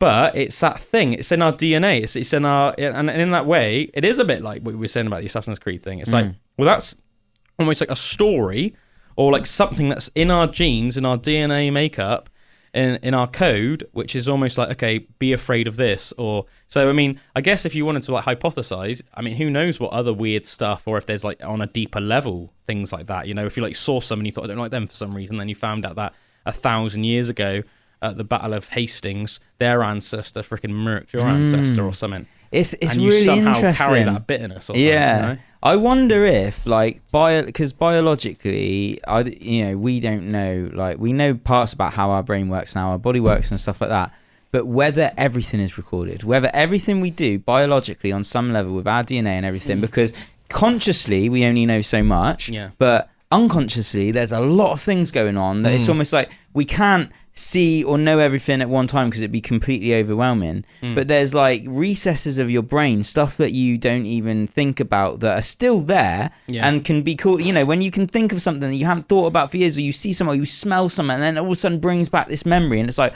well, it was stored there, but I haven't thought about it for 10 years. Yeah, so, like smell so is where the was that?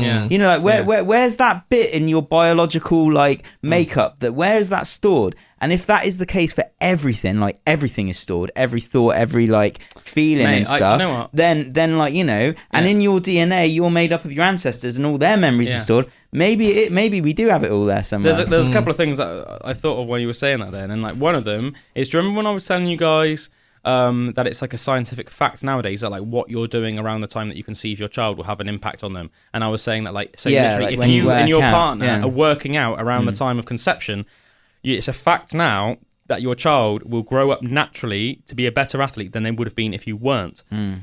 I find that super interesting. That's almost like evolution in process, but literally like how you can affect that and literally in one generation. I find that fascinating. You know, you can literally almost like make a super athlete just by you and your partner just like caning it, like working out all the time around the time of conception. I don't know how long you'd have to do it beforehand. Obviously, I guess the more consistent and the longer you've been doing it, probably the better. But I just love that idea. I think that's amazing. So in that regard, we know that's a fact now. So that's similar to what you were saying. And also, but it did make me think as well, what you were saying about the recall from like something. Last night, for some reason, both Mia and like we were sort of like doing odd little bits of work, but while we were sort of chilling out after dinner. So I thought, I'm gonna put on some music videos, because it's like you get to enjoy the music then, but then you're not so distracted as if you put on something on the telly. Yeah, and you're just gonna go like deep into it. Yeah, and then for some reason I just thought, I'll put on something that we both sort of equally quite like. So I was putting on so I put on some Kate Bush, but then it was like going through just automatically. My YouTube was going through just all like Kate Bush's videos. All of her, like, you know, videos for her songs. And I didn't really think about it, but my mum, or my mum and my dad, probably most likely just my mum's, had like a VHS tape of like all of Kate Bush's videos. And I wouldn't have watched a man since I was like living in Reba's house. So I probably haven't seen that video since I was like below 8. And it was really weird. It was the song Army Dreamers, you know, Army Dreamers, like Kate Bush. And something about like when the video came on, it almost like spun me out. Do you know what I mean? You know, like for a split second, Sparks it was that like memory. my brain tried to convince me for like a millisecond that I was like 5. Yeah. But it was really weird, mate. And it sort of spun me out, and it took me about 20 seconds to sort of recalibrate, like, no, I'm a 33-year-old now that's living in Stagursey. But for a split second, I was like, am I a 4-year-old boy sitting on the carpet in Reba's house? Because it was just, I hadn't seen the video in that long.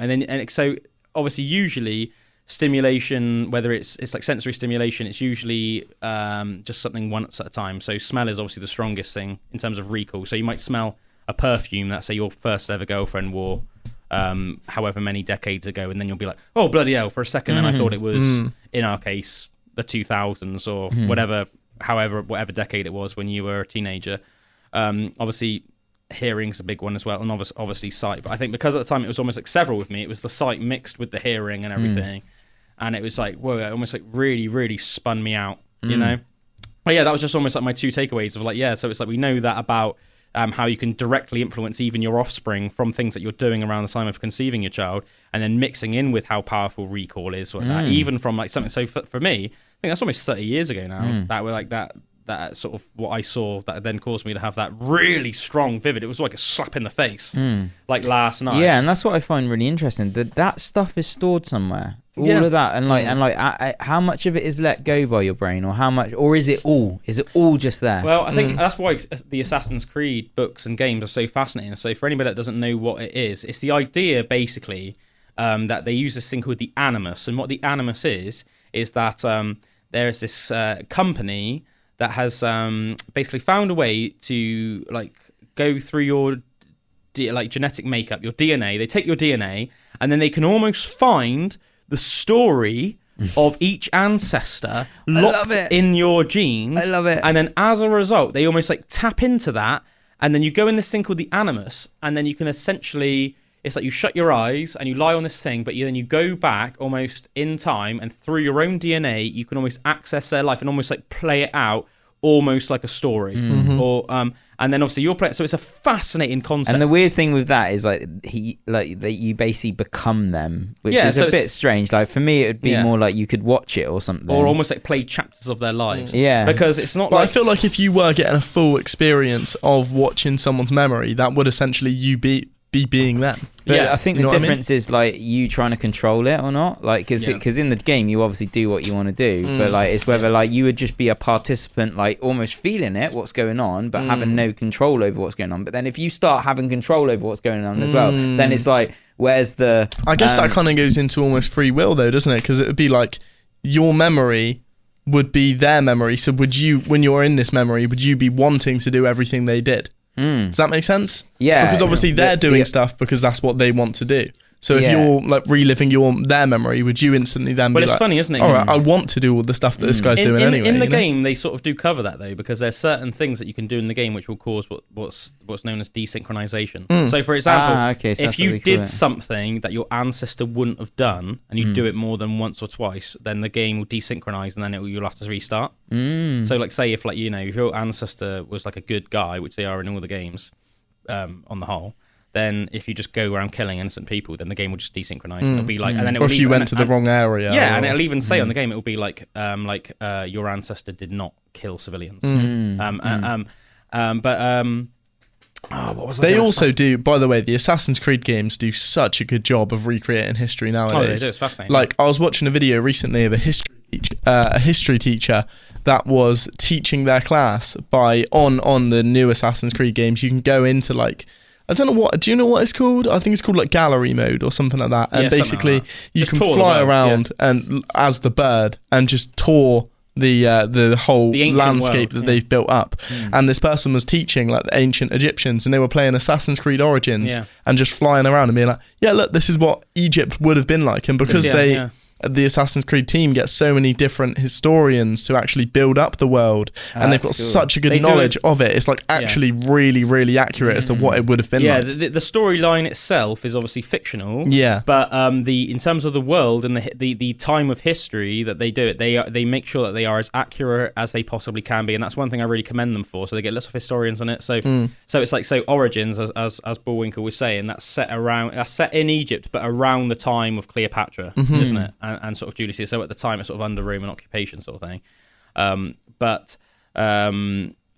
They make sure that it's as historically accurate in terms of like what the towns would be like. So you can go to like Memphis, and you can go to all the major places, Siwa, and I think some of them places, even a bit like that Heraklion. I think some of them nowadays obviously are either complete ruins or might even be underwater. But you can go in from the ruins and the wreckages that we know of. They've reconstructed it of what it would have been like from historical records as well of what it would have been, and we would then like, okay, this was more of like a trading town, and they would have traded in salt or this, and this would have been another trading town, but they would have traded more in silk or something. You know what I mean? Really, really interesting stuff. So I commend them very much for that, and it's a great way of getting young children into history. Yeah, definitely. And then obviously they've got Odyssey, which is then set older than Origins in ancient Greece, about 3,000 years ago. I want to say, I think it's set about around that time.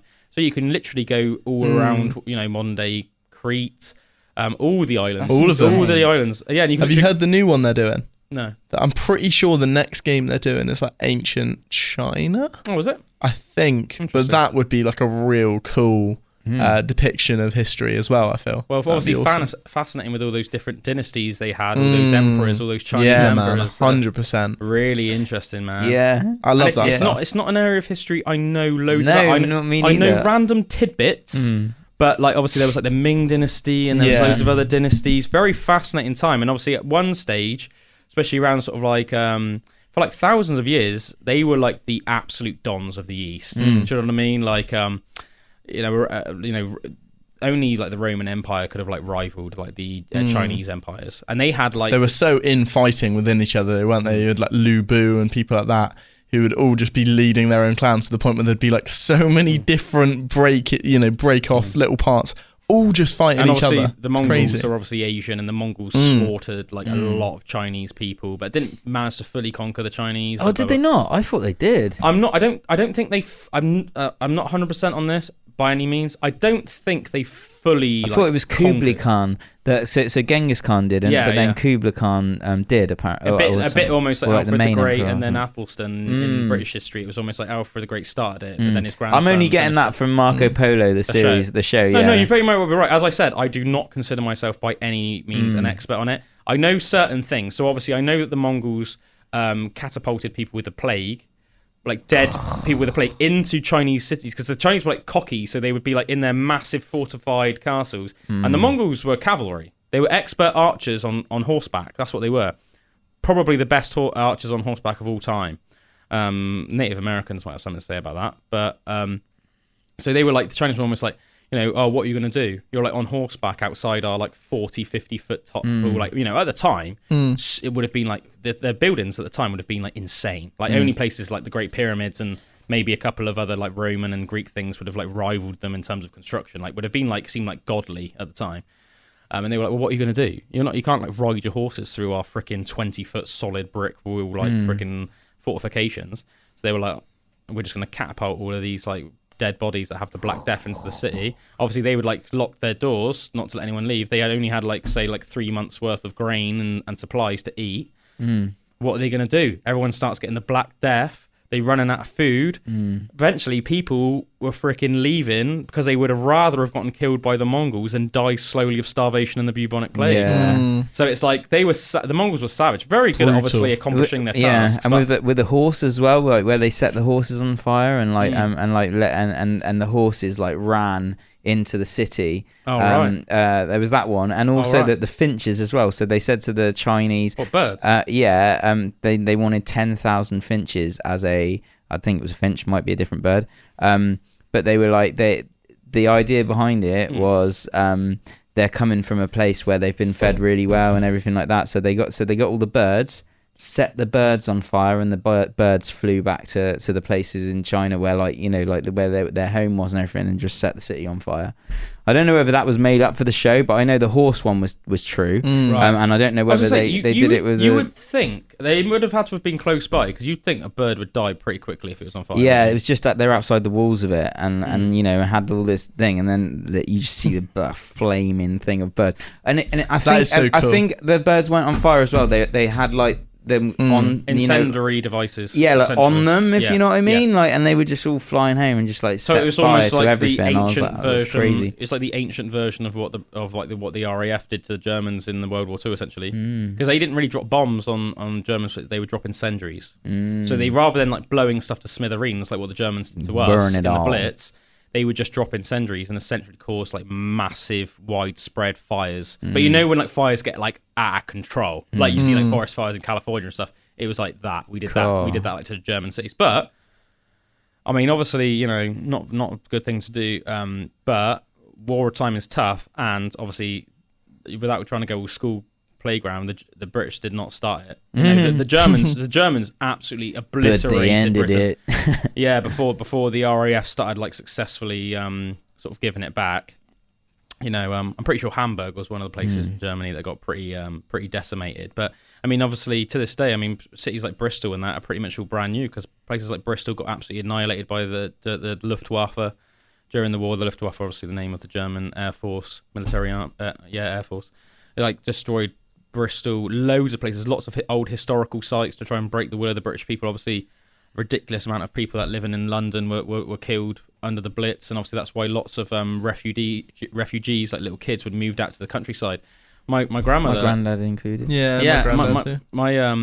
My grandmother had like I think 2 different London sets of like London children, like set, like, and my great grandmother and great grandfather, I'm pretty sure, gave my grandmother and my great aunt's bedrooms to them because they wanted to be like hospitable. So for a couple of years, my grandmother and my great aunt Joan, rest in peace, like just like slept on the landing on camping beds, because they wanted to be really hospitable to the kids from London.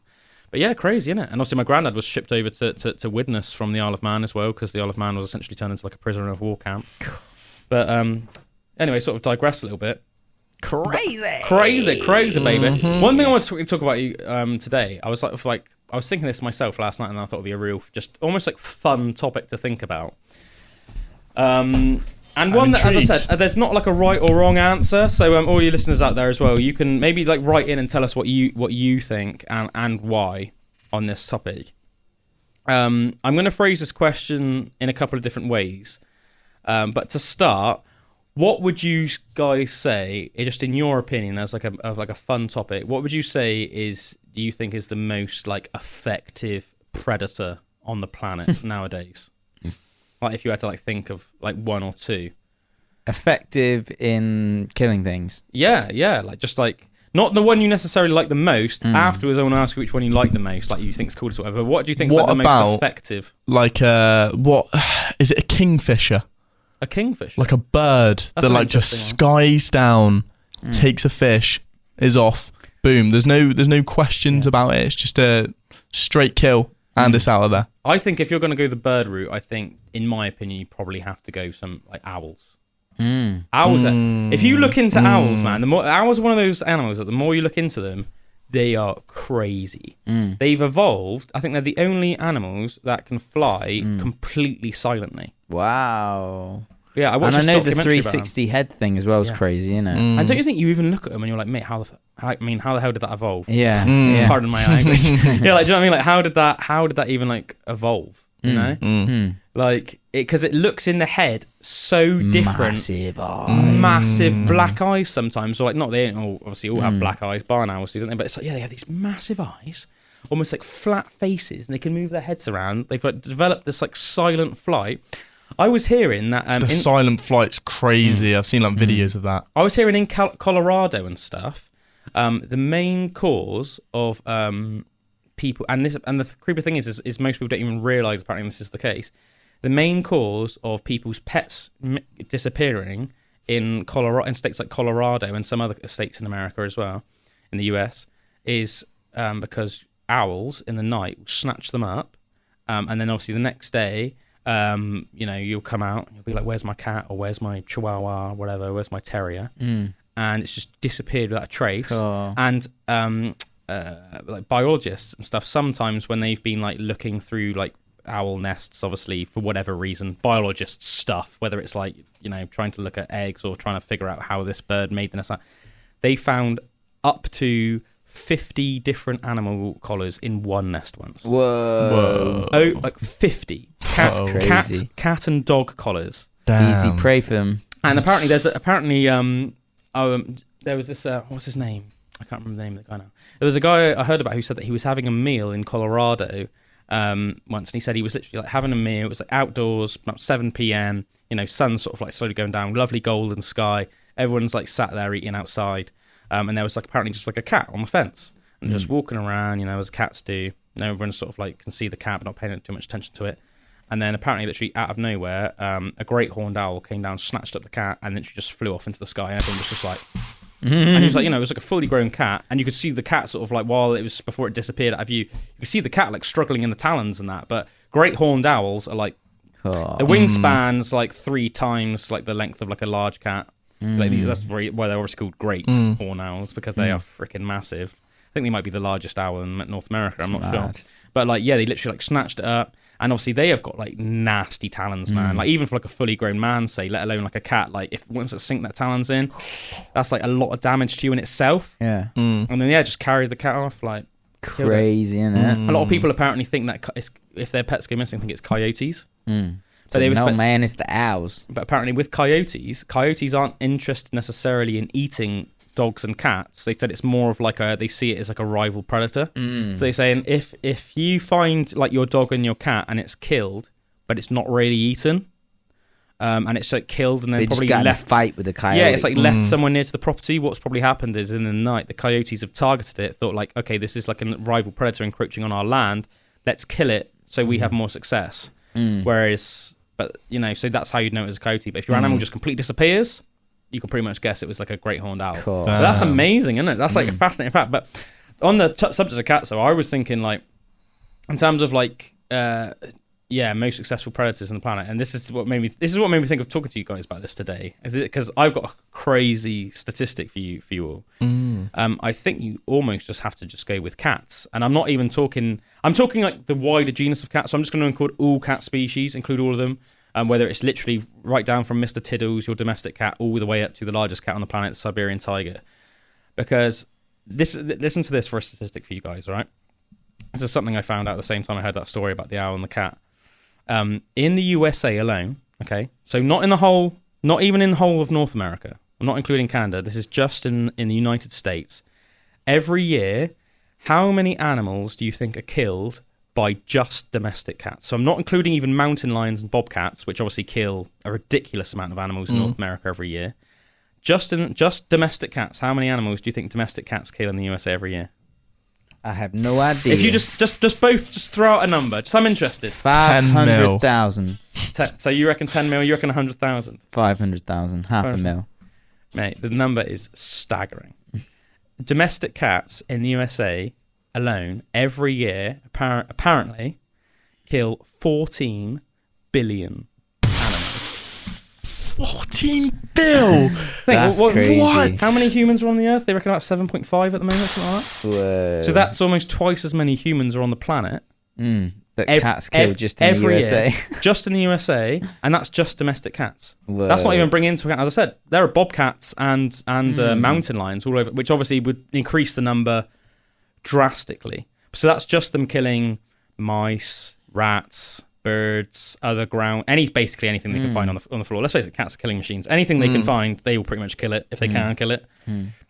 You know, I've tried to take all sorts of random creatures off Mr. Scraggles before, you know. He is good for keeping the rat population down, though. Yeah, where we live in that's what I was thinking. Is it like rats. I wonder what that's if they weren't doing that, what the effect would, or what we would see of the effect of that being on. They must have a negative population. and a positive effect in some ways. Yeah, but I feel like rats and stuff like that, or mice and things. I reckon. Yeah. Like I mean, things that we don't want around our bread. It's usually winter time, and I usually gather it's because and when I say winter time, it's usually rats that Mr. Scraggle. He usually kills rats in winter, and I think it's because summertime they're probably a lot more on the move and a lot more on the surface. Blah blah blah. But obviously we know that they are group animals, aren't they? Rats. So it's almost like I think that he finds a nest of rats. I don't know if it's called a nest, and he'll know where it is. He'll be like, that's it. And say it's. I don't know how many. I'm not a rat expert, obviously. I don't know how many on average rats are in like a nest. I'm just going to call it a nest. It might have a fancy name. You know how they say it's like, you know, it's like a parliament of owls or a whatever of that. You know. Let's just call it a nest. So I think it's he finds one, and say there's like 30. I don't know, in a nest, and it's like it'll almost be like clockwork. It'll almost like he'll kill a couple of rats a week for like a month. And then it's almost like, I don't know if he just clears out the nest or it's like they eventually move because they're like, man, we're just dropping like flies here.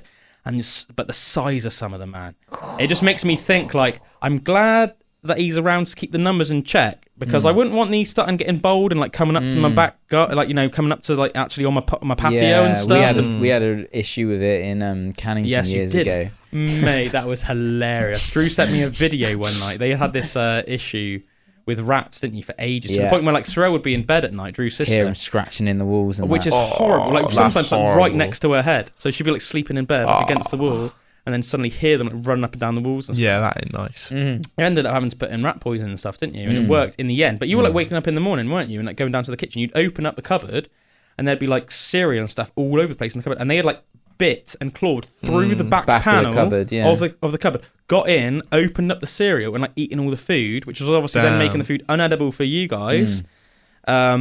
Crazy, man. Those little buggers, man. They're efficient animals though, aren't they? Rats. They are like crazy. They know, and they're smart as well. I saw a video of a rat in New York, and it was like eating food near a trap, and it was like food like going towards a trap, obviously with the idea being that it would follow the trail, go in the trap, kill it. And it was eating the food, and it got near the trap, and then it was last minute it realised it was a trap, and it wanted the food, so it picked up a stick, put the stick on the trap, so the trap would set off, and then it ate the food out. Actual Jerry. Jerry from Tom and Jerry. Whoa, that's crazy. That's problem solving. That's crazy. So they're clever animals. But yeah, you had that issue, didn't you? And you ended up having poison. Drew just sent me a real funny video one night of literally just him in his kitchen, and it's just like this like little plague rat. Like just crawling out from like under the frickin' cooker. Like, cooker, yeah, man, that was funny, dude. Yeah, and I murked it. Drew put it out of his misery. Murked it. Yeah. Drew had like an air pistol. You guys, so like for people that don't know what an air pistol is, I'm sure most of you know what an air pistol is, but it's like an air rifle but a handgun essentially. Okay, so it's not obviously not a gun. This was a multi-shot one as well though. Yeah, so you could put it had a gas canister. And you put like eight bullets in there at once, like a little thing. And then Drew just sent me this really funny video. It was almost like Showdown at the OK Corral, but with Drew and a rat. And it was this. He just sent me this video about 8 p.m. Just got it through. Like finished working out or something. I'm like, what's this? Got a video from Drew. Press play, and it's just this little rat crawling out, like dying. Plague, and then I just see like this freaking gun raised, and just from the other side of the kitchen. Yeah, and it's just like pop, pop, pop, pop, and then you see it's like, it's just like. Yeah, just going like. To be fair, like for anybody that might be potentially upset about that, you got to remember the animal was dying a slow, agonising death, and Drew put it out of his misery. The fact that it's funny, or at least to us, right? It might not be funny to everyone. Is just a byproduct of the situation But the situation itself was as I said, he was putting it out of his misery. I don't know about you, but I would rather get put out of my misery than die slowly from poison. 100%. And also at the end of the day, if you've got a rat, nobody wants a rat infestation in their house. No. So you were at the end, you were protecting your sister, man, and your and your niece. It's a shame, but you were being a man. But don't you think that's statistic? I was being a gangster. Yeah. But it was a freaking hilarious video to view though.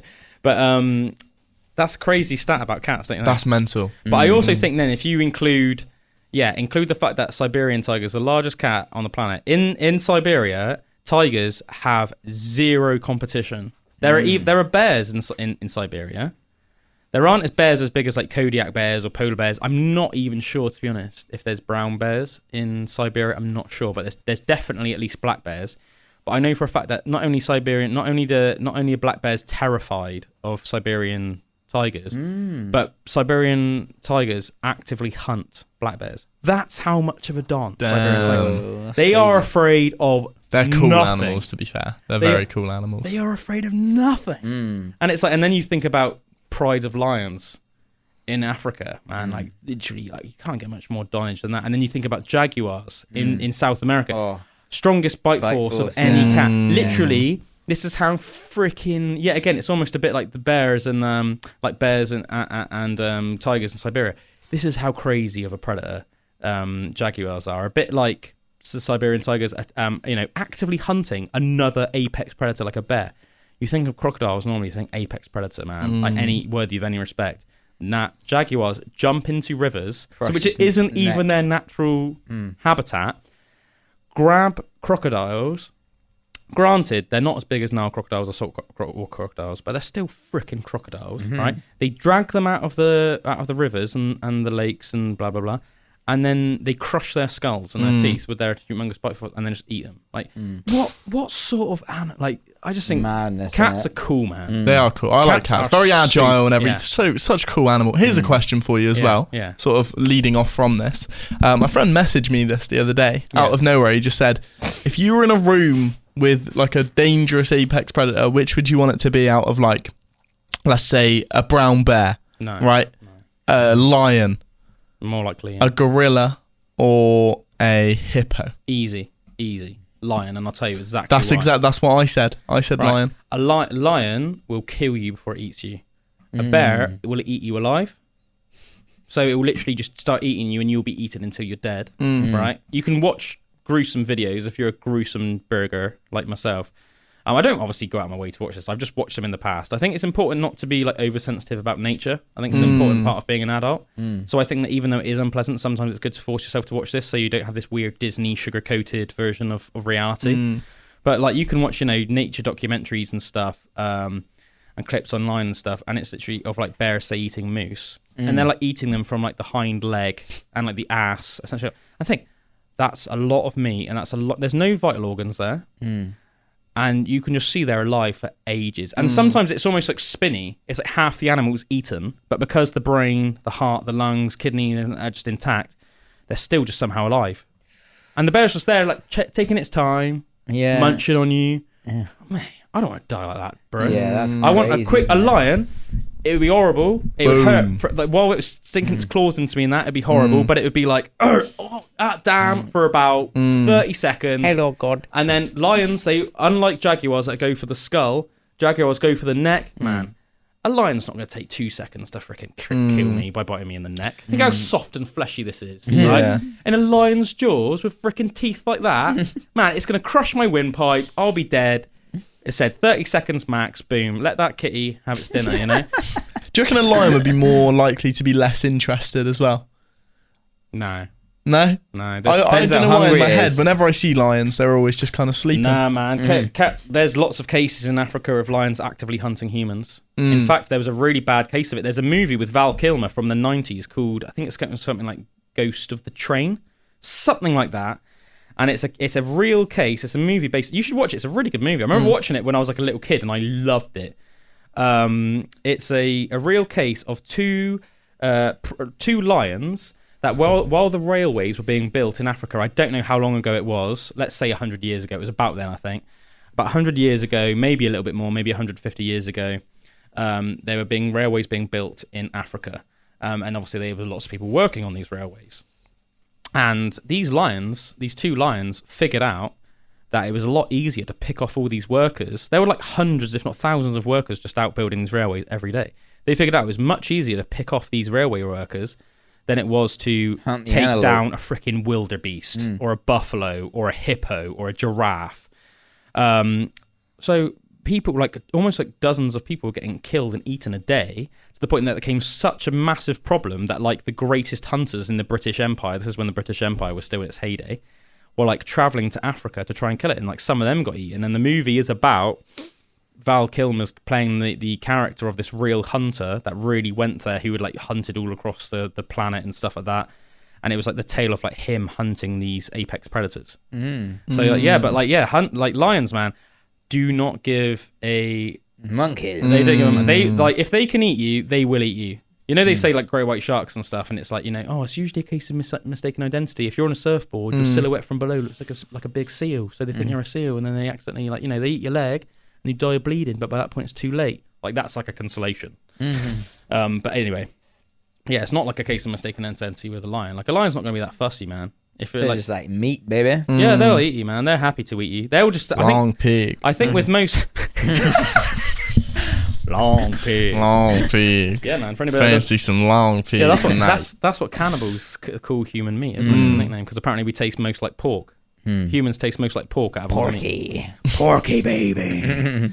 But yeah, I think most land predators, it's more like a matter of like what will do them the least potential damage, like while they're hunting. Because you've got to think, a life of a predator is a dangerous life, and let's face it, all their prey evolved to be pretty good at Evading and being or eaten. trying to like ward you off. So say like a brown bear in its native environment, say it has to take down like a moose.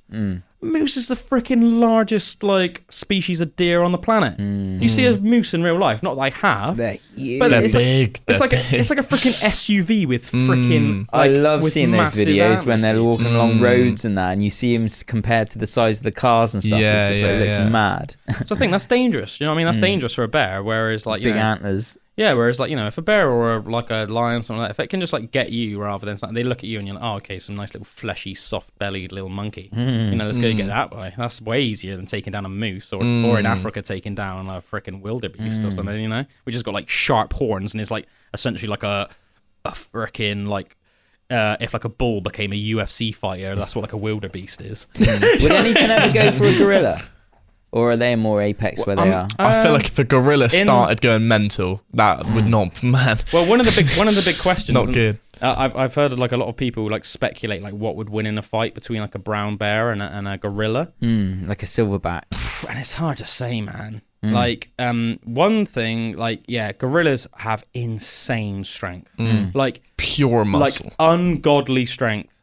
Also, surprisingly, they have a stronger bite force than bears. But I think bears, you got to bear in mind, bears are a lot bigger. Like, I'm talking like a big brown bear. How much bigger is a big brown bear than a big silverback gorilla? Probably twice the weight. Really? Whoa, Yeah, I didn't yeah. realise that. What about a black bear? Because black bears are smaller, aren't they? Oh, I reckon a gorilla would mess up a brown. Yeah. I reckon, yeah. Black bear versus silverback, mountain gorilla. I think silverback wins against either. I think against like a Kodiak bear. Like a Kodiak bear is essentially like the biggest, meanest brown bear. I think Kodiak bear. I think that Those claws. they've will got rip you up. claws. I think, you know. I think, you know. Yeah, because gorillas haven't really got claws, have they? So it would just be like punches and bites. Yeah, I mean, on the plus side though, I mean, I don't know if it's ever been documented that a gorilla actually does this, but obviously they have opposable thumbs like us. Imagine it with the strength of a gorilla. Imagine it picking up like a branch, which was essentially like a freaking tree, and then imagine that wrapping it around a freaking bear's head like that. Yeah, like King Kong. Or like a boulder that like I couldn't even nudge, and it just picks up easily, just slams it into the bear's head with like freaking 40 times the force that like a strong man could do. Yeah. Oh, I want like you can see why the Romans used to do this stuff, can't you?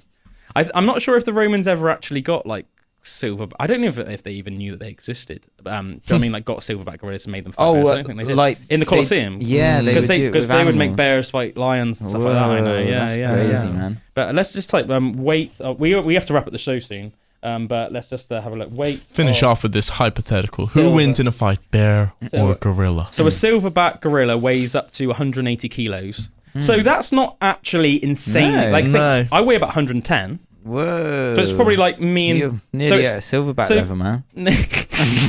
So like say it's like, I don't know, a bit less than like me and Bullwinkle put together or something like that, right? That's a silverback. Whereas let's have a look at a Kodiak bear. It's going to be like, I'm pretty sure it's like, can go up to like 400. Whoa. Kodiak. I think probably more on average it'd be 300, but like big specimens can probably get up to. Yeah, weight of Kodiak bear.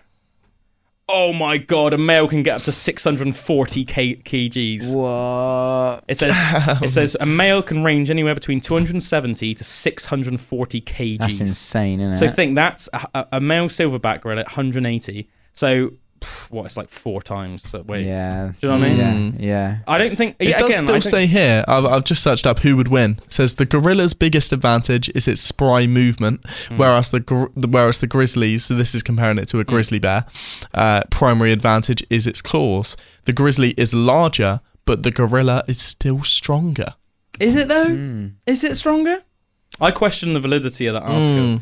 I mean, I don't know, how has that person documented that? Do you know what I mean? That's what I think. Like, Arm wrestle. I mean, how would you test that? Did they get him to do a 1 rep max and squat? I don't think so. Yeah. Do you know what I mean? Like, they saw it pull a tree out thought of the a bear ground would be once. stronger. also, can you see this thing? Can you see this here on the screen? Yep. Right, so you said a grizzly bear. As you can see, a grizzly bear on average gets to about 7 foot.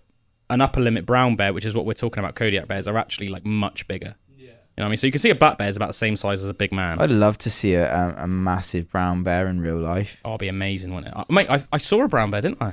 Ah. What? When I was skiing with your bro, he wasn't there with me at the time. I think he was probably like kissing his missus in like the freaking chalet because he like just basically did that the whole holiday. And hey, I ain't judging, bro. That was like his first like serious girlfriend. Do you know what I mean? So like Josh pretty much spent the whole time just like in our room, just like kissing his missus on the bed. Fair shout, man. I think we all do it, don't we? Especially with our first... You all do it, don't you? With your like first proper like relationship, when you get smitten with them, you just do that. But I was just loving skiing and just like proper like loving it and was just doing it over and over and over again all day. And after you beat a couple of days of us doing it, we were allowed a little more freedom doing it. So you could choose your own trails and you could do it as long as, you know, you were happy. And there was never like somebody that was like that far away. You know what I mean? But anyway, I was like going down this mountain on my own. In like in like North America, just like coming down this, I think it was like North New England, somewhere around there. Lovely snowy mountains, and it was like all around the mountains. It was also like forests, so it was almost like the trails were almost like cut out of the forests that were like in the snowy mountains. And I just like stopped at one point. I just like stopped going down like probably about halfway down this massive mountain. I was looking around, just thinking, man, like, this is like stunningly beautiful, man. It was like blue skies, but like snow, lush, massive pine trees around me. Like nature as far as you can see for like miles. Like God knows how, like the altitude I was at, God knows. And then I just looked to my left and there was just a freaking bear just like checking me out. Like in the freaking trees, man. That is mad. And it was like, it's really hard for me to say nowadays how far away it was. I think considering how big they are, I think it was pretty far away, but it was like big enough that I could still clearly see it was a bear. You know, like I reckon it was probably like, oh man, it's so hard to say. Maybe like 80 feet away. Maybe like, you know, like a distance of like a football pitch or something like that away. Yeah, I could see it was a bear, but it was probably like this tall to me. Yeah, from like yeah, where yeah. I was. Do you know what I mean? Which considering obviously a bear can, like, as we just saw, get to like 9 feet tall, but it was sort of checking me out, and I was sort of checking it out. And it was almost like it was like looking at me like, whoa, it's a human. And I was like looking at it like, it's a bear. Whoa, that's a bear. And it was almost like checked it out for a minute. And then I just sort of went on my way. And that was it. But I tell you what, I didn't realise how much potential danger I was in at the time. But since then, I follow this thing on Instagram. It's called Nature is Brutal. And it's like, I've watched videos of like people skiing down mountains like as fast as they can, and there's like grizzlies and brown bears like freaking caning it after them, and it's like sketchy because the bears can run like the same speed as like racehorses. So if you think, it's like how fast can a freaking 750 kilo bear run? Like, no, they can run like 30, 40 miles an hour. They told me that's why they're one of the most Iceland dangerous predators. about polar bears and how they swim for like, terrifying. man, they swim from like Iceland to like Denmark. Oh, they're terrifying. How crazy! I don't know about that, mate. Apparently, that's what this tour guy was saying. Iceland Maybe it to wasn't. Maybe it Denmark? wasn't Denmark. Maybe it was. Norway. I don't know where. Norway. Yeah, Maybe. that makes more sense. That would be a lot more believable. Yeah, whichever the closest one is, probably. Norway. But yeah, they were saying that they literally swim the entire distance. How mental is that? That's in crazy, like minus temperatures of water. That's crazy to swim that far. And apparently they're like quick as well. This guy was saying. Yeah, man. Mental. I'll tell you what. Apparently, polar bears are terrifying. Like up north, like in the northern north, up north, up in Leeds. Obviously, up in like northern Norway and Iceland and stuff, because it's like, they are the only bear that's 100% carnivorous. So all other bears are omnivorous. Well, apart from panda bears, which are also the only bear that are herbivorous. Most bears are omnivorous, so eat meat and berries and everything. But polar bears have evolved to eat purely meat. So and also they live in a very harsh climate. So they sometimes go a long time without food. They are also the largest species of bear, even bigger than Kodiak bears in some cases. Wow. So like if a polar bear sees you, think it's this apex predator. It's the largest terrestrial predator on the planet. That's crazy, isn't it? Largest terrestrial, even bigger than like a Siberian tiger or whatever.